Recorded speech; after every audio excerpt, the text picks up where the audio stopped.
매일 성경 묵상 나눔입니다. 오늘은 2024년 8월 7일 수요일입니다. 오늘 묵상하는 본문은 예레미야서 47장 1절에서 48장 10절입니다. 본문을 읽습니다. 바로가 가사를 치기 전에 블레셋 사람에 대하여 선지자 예레미야에게 임한 여호와의 말씀이라. 여호와께서 이와 같이 말씀하시되 보라, 물이 북쪽에서 일어나 물결치는 시내를 이루어 그 땅과 그 중에 있는 모든 것과 그 성읍과 거기에 사는 자들을 휩쓸리리니 사람들이 부르짖으며 그 땅의 모든 주민이 울부짖으리라. 군마의 발굽 소리와 달리는 병거 바퀴가 진동하는 소리 때문에 아버지의 손맥이 풀려서 자기의 자녀를 돌보지 못하리니 이는 블레셋 사람을 유린하시며 두로와 시돈에 남아있는 바 도와줄 자를 다 끊어버리시는 날이 올 것임이라. 여호와께서 갑돌 섬에 남아있는 블레셋 사람을 유린하시리라. 가사는 대머리가 되었고 아스글론과 그들에게 남아있는 평지가 잠잠하게 되었나니 내가 내 몸의 배기를 어느 때까지 하겠느냐. 오라 여호와의 칼이여, 내가 언제까지 쉬지 않겠느냐. 내 칼집에 들어가서 가만히 쉴지어다. 여호와께서 이를 명령하셨은즉 어떻게 잠잠하며 쉬겠느냐. 아스글론과 해변을 치려 하여 그가 정하셨느니라 하니라. 모압에 관한 것이라. 만군의 여호와 이스라엘의 하나님께서 이와 같이 말씀하시되 오호라 느보여, 그가 유린당하였도다. 기랴다임이 수치를 당하여 점령되었고 미스갑이 수치를 당하여 파괴되었으니 모압의 찬송 소리가 없어졌도다. 헤스본에서 무리가 그를 해하려고 악을 도모하고 이르기를 와서 그를 끊어서 나라를 이루지 못하게 하자 하는도다. 맘메니여, 너도 조용하게 되리니 칼이 너를 뒤쫓아가리라. 호로나임에서 부르짖는 소리여, 황폐와 큰 파멸이로다.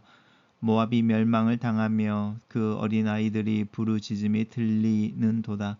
그들이 루잇 언덕으로 올라가면서 울고 호로나임의 내리막길에서 파멸의 고통스러운 울부짖음을 듣는도다. 도망하여 내 생명을 구원하여 광야의 녹간주 나무 같이 될지어다. 내가 내 업적과 보물을 의리함으로 너도 정복을 당할 것이요 그모스는 그의 제사장들과 고관들과 함께 포로 되어 갈 것이라. 파멸하는 자가 각 성읍에 이를 것인즉 한 성읍도 면하지 못할 것이며 골짜기가 멸망하였으며 평지는 파멸되어 여호와의 말씀과 같으리로다. 모압의 날개를 주어 나라 피하게 하라. 그 성읍들이 황폐하여 거기에 사는 자가 없으리로다. 여호와 이를 게을리하는 자는 저주를 받을 것이요 자기 칼을 금하여 피를 흘리는 자도 저주를 받을 것이라. 어제 애굽의 심판에 대한 예언의 연장선상에서 오늘은 블레셋과 모압에 대해 하나님의 심판에 대한 이야기가 예언되고 있습니다. 어제 이제 애굽에 대한 예언의 연장선상에서 블레셋 사람들에 대한 예언을 하고 있습니다. 이 바로가 가사를 치기 전에라고 하는 역사적인 시점에 대한 이야기입니다. 여호와김 4년 차에 이제 애굽에 대한 예언이 있었던 것처럼 아마 비슷한 연대이지 않을까 싶습니다. 블레셋 사람에 대한 선지자 예레미야에게 임한 여호와의 말씀이다라고 이야기하면서 블레셋인데요. 블레셋은 이제 지중해 해변가에 있는 민족이고 이제 역시 보시면 두로와 시돈과 또 이제 아스불론과 이런 이제 도시 이름이 나오는데 블레셋은 이렇게 5개의 도시 국가로 이루어진 부족의 연합체입니다. 그래서 5도시 국가의 연맹체여서 이제 핵심 도시들이 나오는 거죠. 근데 블레셋은 지금의 팔레스타인이라고 부르는 그 이스라엘이 있는 지역인데요. 그래서 이제 블레셋이라는 이름에서 이렇게 팔레스타인이라는 이름이 나왔습니다. 로마 제국이 이제 이스라엘 유다의 이렇게 반역이나 또 대항 때문에 예루살렘을 정복하고 또 예루살렘 성전과 예루살렘 성을 완전히 회파하고 이 유대라는 나라를 아예 없애버린 후에 이 이제 블레셋인 거죠. 역사의 흐름 속에서 대대로 이스라엘의 어떤 라이벌 또 경쟁자로 있었던 이 블레셋 사람들을 이주시켜서 예루살렘과 주변에 살게 하면서 그 지역을 이제 팔레스타인 이렇게 이름을 지어서 그게 지금까지 내려오고 있고 사실은 지금 이스라엘과 또 팔레스타인 사람들과 사이의 긴장의 역사적인 배경이라고 할 수 있습니다. 근데 이제 하나님께서 이 바벨론을 이 시대에 이제 하나님의 지팡이로 또 채찍으로 사용하셔서 하나님의 백성들을 심판하시고 또 훈계하실 뿐만 아니라 이제 애굽과 또 주변에 있는 나라들에 대해서도 심판할 것을 이야기하고 있습니다. 그래서 북쪽에서 일어나는 물 이야기는 바벨론을 의미하는 거죠. 이제 문학적인 표현으로 이번에는 물결치는 시내를 이루어서 이렇게 급각한 물이 홍수를 내서 하는 것처럼 이렇게 그 땅과 그 중에 있는 모든 것과 성읍에 있는 모든 것들을 휩쓸리게 할 것이다. 이제 이렇게 이야기하면서 이제 블레셋 또한 이 바벨론에 의해 이제 침략을 받고 멸망하게 될 것에 대한 이야기입니다. 이제 바벨론 군대를 이야기할 때는 이제 숫자가 많음으로 표현이 됐었습니다. 그래서 애굽에 이제 바벨론이 올 때는 메뚜기 떼처럼 날파리 떼처럼 이제 이렇게 표현이 됐었는데 이 블레셋에서는 이제 군마의 말굽 소리, 달리는 병거 소리가 진동하는 소리 이렇게 이야기합니다. 얼마 많은 군대이면 지축이 흔들릴 정도로 몰려오겠습니까?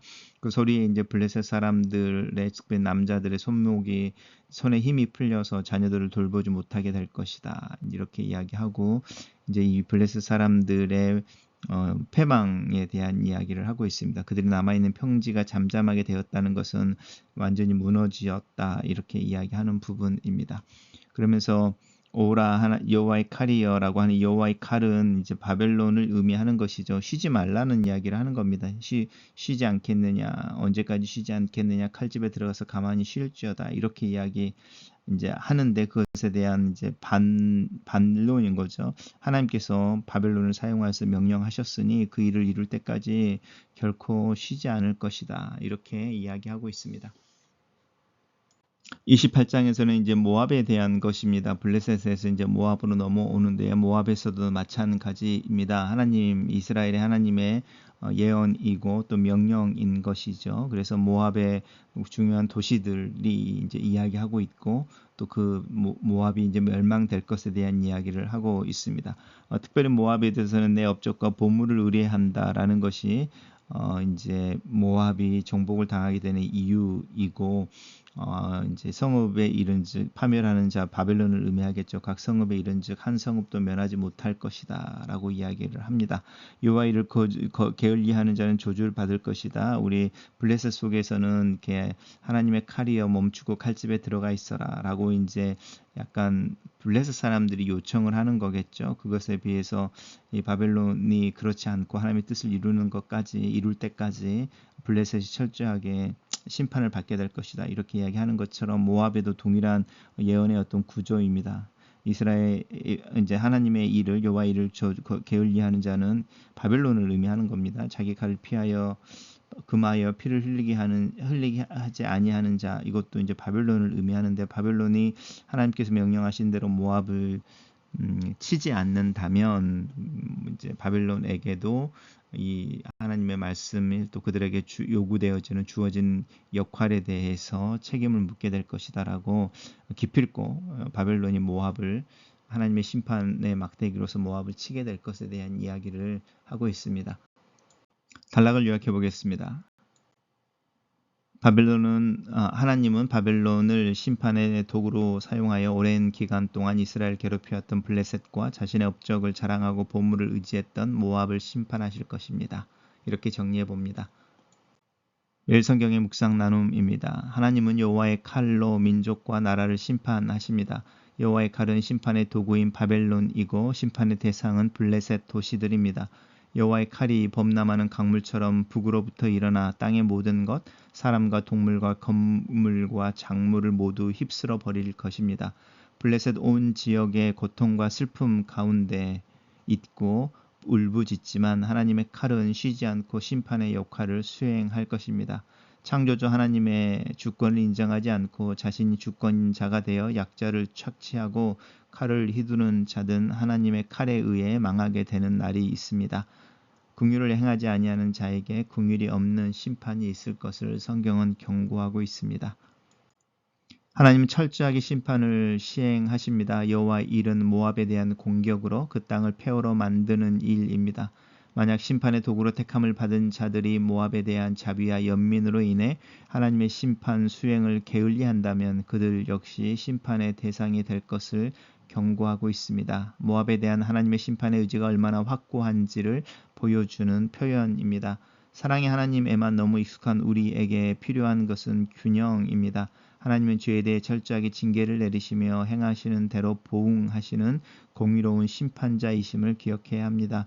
하나님의 말씀을 통해 하나님에 대한 균형 있는 지식을 배워가고 죄에 대해 더욱더 민감한 영적 감각이 길러지기를 기도합시다. 모압이 심판을 초래한 근원적인 이유는 그들이 의지했던 업적과 보물, 우상으로 섬기던 그 모습 때문이었습니다. 업적은 그들이 이룬 군사력과 관련이 있고 보물은 그들이 축적한 경제적인 부와 관련이 있습니다. 그들은 결국 자신들이 의지한 그것 때문에 멸망을 자초하게 됩니다. 자랑하던 업적이 한순간에 무너지고 안정의 근거로 삼던 재물이 약탈당할 것입니다. 이에 더하여 그들의 수호신처럼 그들이 섬기던 그모스는 제사장들과 고관들과 함께 포로로 잡혀갈 것입니다. 하나님 외에 어떤 재물도 우상도 만족과 안정의 근거가 되지 못함을 기억해야 합니다. 우리에게 마르지 않는 안식과 평화를 주시는 하나님을 의지하는 것이 참된 지혜이며 우리의 믿음입니다. 글로 쓰는 기도입니다. 살아계신 하나님, 하나님 앞에서 무엇을 자랑하고 무엇을 내세울 수 있겠습니까? 하나님의 은혜를 의지할 뿐입니다. 내 마음의 우상을 버리고 하나님 앞에 겸손함으로 하나님의 임재와 도우심을 구합니다. 내 자신과 내 마음을 따르는 것이 아니라 하나님을 따르는 자로 하루하루를 살기를 기도합니다. 하나님 앞에 겸손하고 겸비할 줄 알게 하시고 하나님의 신실하심을 신뢰함으로 하루하루를 믿음으로 살게 도와 주시옵소서. 예수님 이름으로 기도합니다. 아멘.